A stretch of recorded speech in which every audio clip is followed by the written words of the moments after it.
capítulo 5. El guerrero.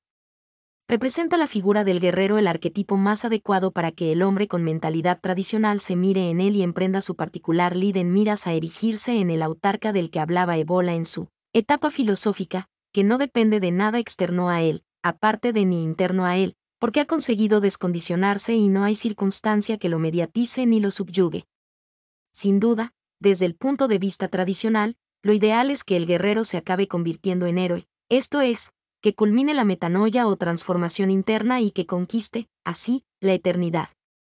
Y es que son los valores del guerrero los idóneos para emprender esta ardua, dura y metódica tarea que debe llevar a la transustanciación interior de la persona que conformará lo que entendemos como hombre de la tradición u hombre absoluto. Hablamos de valores, pues, como los del espíritu de superación y el de sacrificio, la tenacidad, la autodisciplina, la valentía, el laconismo, la austeridad, la fidelidad, la fortaleza de carácter o la constancia. Es ese arquetipo del guerrero el que el emperador romano Juliano, neoplatónico y con gran querencia por el mitraísmo, tiene en mente cuando afirma que el mal solo abruma al débil. El fuerte sabe triunfar. Asimismo, cuando leemos una cita anónima que reza que donde abunda el peligro crece también aquello que salva, no podemos por menos que pensar que es exclusivamente el guerrero quien puede arrostrar con el dicho peligro sin venirse abajo por ser presa del pánico. Un peligro que puede y debe entenderse desde diversas lecturas, desde la lectura que hace referencia a las situaciones límite como PEJ, las bélicas que pueden ayudar a transportar al hombre preparado a otros estados de conciencia por encima del ordinario, pasando por la lectura que se inscribe en el peligro existencial que puede destruir a aquel que ha roto los lazos que le ataban a lo condicionado y puede no encontrar otros lazos que lo eleven, o puede hallarlos y seguirá su camino hacia la palingénesis o segundo nacimiento, a la realidad metafísica, y acabando, incluso, por la lectura que entiende los peligros a la manera que los concibe la doctrina extremo oriental de cabalgar el tigre, transformando el veneno en remedio, o sea, lo degradante de la fase terminal del mundo moderno en trampolín para romper ataduras con la realidad sensible con vistas a arribar a la realidad suprasensible. Lid en pos de la transformación interior y lid sin cuartel en pos de la restauración del orden tradicional contra las avasalladoras fuerzas de la decrepitud que se han adueñado de las riendas del mundo. Lid que solo el guerrero puede afrontar sin sucumbir y derrumbarse, pues tal como el obispo de Ginebra, natural de Saboya, Francisco de Sales nos decía a caballo entre los siglos XVI y XVII, esta vida es una guerra continua, y no hay quien pueda decir, yo no soy atacado en absoluto. La verdadera paz no consiste en no combatir, sino en vencer, los vencidos ya no combaten. De igual modo el también cristiano filósofo francés Emmanuel Mounier nos señalaba, en la pasada centuria, que hay que cultivar en la paz las virtudes de la guerra. El honor es una armadura indispensable. O qué decir del dicho de Jesucristo de que quien no tenga espada, venda su capa y se la compre.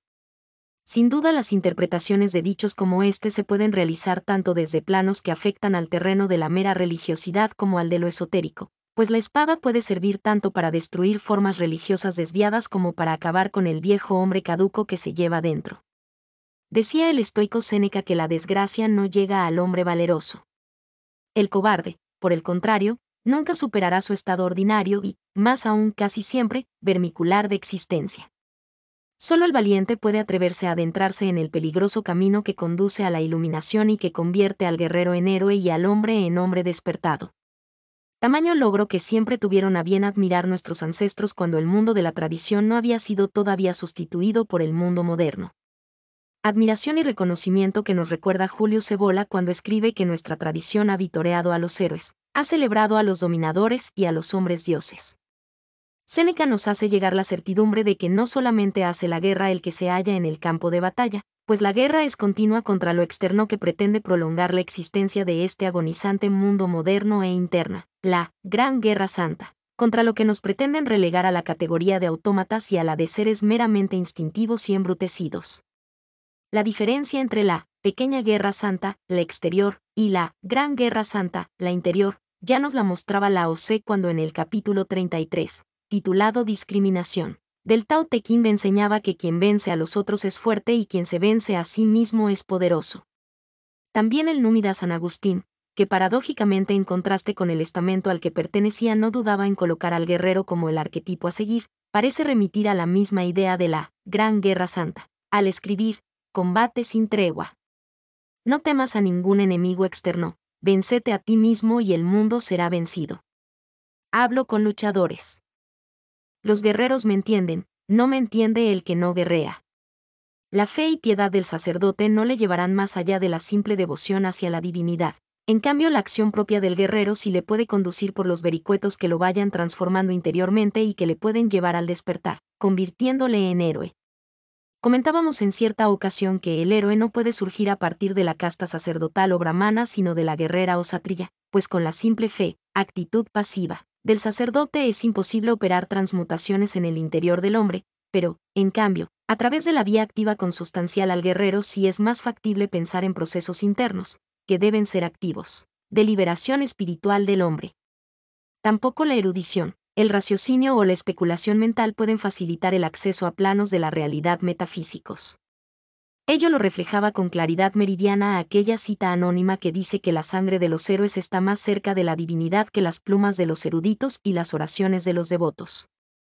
Que es la vía guerrera la que puede llevar a la eternidad se ve claramente reflejado en el Bhagavad Gita en pasajes como aquel en el que el dios Krishna le dice al príncipe Arjuna que muerto tendrás el paraíso, victorioso tendrás la tierra, por lo tanto lánzate dispuesto a la batalla.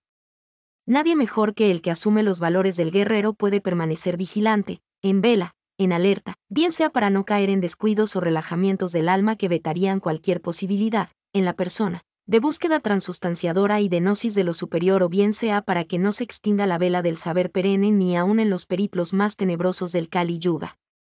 El Dhammapada es uno de los textos de Buda del canon Pali y en sus versos se puede leer que la vigilancia es el sendero que lleva a la inmortalidad. // los que están distraídos ya están muertos. / los que están alerta nunca mueren. Y el poeta, dramaturgo, narrador y ensayista austríaco Hofmannsthal escribía que los que velan en la noche obscura, dan la mano a los que nacen en la nueva alba. Interiorizar, pues, estos valores del guerrero es la premisa sine qua non a tener presente para quien se quiera embarcar en el azaroso viaje que culmina en la consecución de ese ideal al que llamamos hombre de la tradición.